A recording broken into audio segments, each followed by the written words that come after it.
Today, we're going to feed the machine, Nickelback style.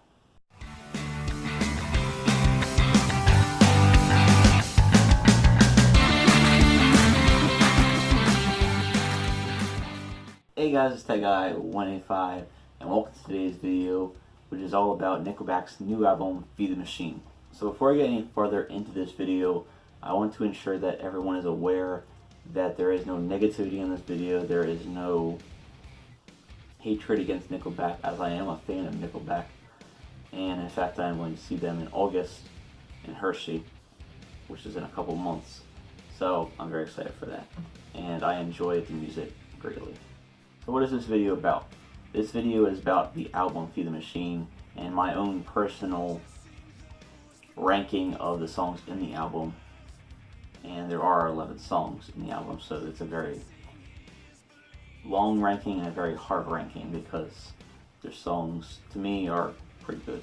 So first off, the album is very good. It shows a new vibe for the band. It like gives off a new style.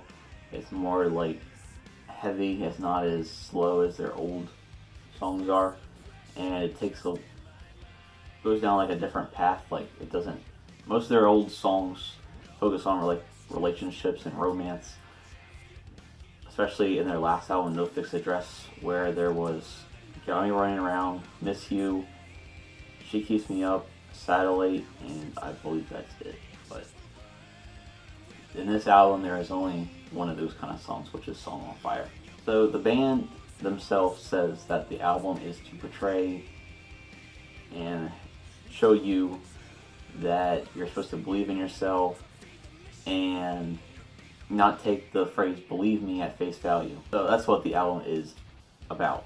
That's what the songs are focusing on, and that is the band's words, not mine. So before I get into my ranking, I want to say that there are 3 singles that were released before the album was released, which are Feed the Machine, Song on Fire, and Must Be Nice. These songs may have an advantage over having a better ranking over the other songs because I've had more time to listen to them, especially Feed the Machine, because that was released in like March or April. I can't remember the exact release date of that song. It might have even been February, I'm not sure. So I try not to give them too much of an advantage over my choices, my ranking.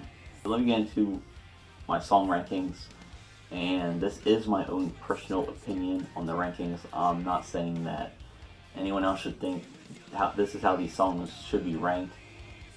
It's just how I believe that they should be, and my own personal opinion on how they sound. And the criteria I did use to rank these songs were lyrics, tune and rhythm and all that stuff like that, how they sound, and the easiness to remember them, or the ease to remember them, whichever one you want to use, which can include catchiness. So like if you're trying to learn a song, you listen to it and you try to like remember the lyrics and sing along with it, because that's what I like to do. So I based it off if I've been able to learn them by now, because it's been a week. Because I didn't make lyric videos for all of them, which I will link right below, so you can go check those out. I did make lyric videos, and that does help you learn the lyrics a lot better, because you have to repeat it and watch it over again and listen to the song over and over again while you're in the process of doing that. So I'm going to go down from the list from 11 to 1, from least favorite to most favorite, and here we go. So at 11 we have the Betrayal Act 1. So this is the song that is instrumental and it has no lyrics. I'm quite certain that Nickelback has no other songs that are instrumental. I haven't listened to every single song they've every single song they wrote or released, but I am starting to listen to their older songs, but I'm pretty sure that they don't have any instrumentals. But whether it's Nickelback or any other band, I don't enjoy the instrumentals. I don't know why. I'm not saying the song is bad because it's an instrumental, because it has good notes. It has good rhythm and tune. but I just don't like instrumentals because I like to sing along with songs. I like to know the meanings of songs. So at number 10 we have the Betrayal Act 3. The song isn't horrible. It's just, I know they're trying to make like a new style for themselves or go like a different way, more heavy. But this song for me is a little too heavy. It's just, the lyrics are kind of weird. I don't really get what the song's trying to say because I like to find a meaning in a song. I know it's just music just to enjoy, but usually when you write a song, that's the point of the writing a song. That's usually why you write a song, is to have a meaning for the song, and I like to find that meaning usually. I just don't really know the meaning in that song just by listening to it. I had to look it up or something. But it's just really not my style. So at number 9 we have For The Ferryman. So as I said before, I like to know the meaning of songs, and I had to look up what the ferryman was, as I wasn't really sure what that meant. So basically what I found was that it's a transportation that, it's like a ferry kind of, I guess, that goes over the water from the land of the living to the land of the dead. Which makes sense for how they say it or use it in the song. But this song is quite easy to sing along with once you get to know the lyrics. It is kind of fast-paced at first when you first listen to it, but after a while, like, you get a little more used to it and it becomes enjoyable. So at number 8 we have A Silent Majority. So this song is another good one. It's kind of hard to know the lyrics like right when you listen to it because it's kind of fast-paced, especially in the chorus, because it's just like they're all the lyrics are together. But all in all, it's just a great song and it has good meaning.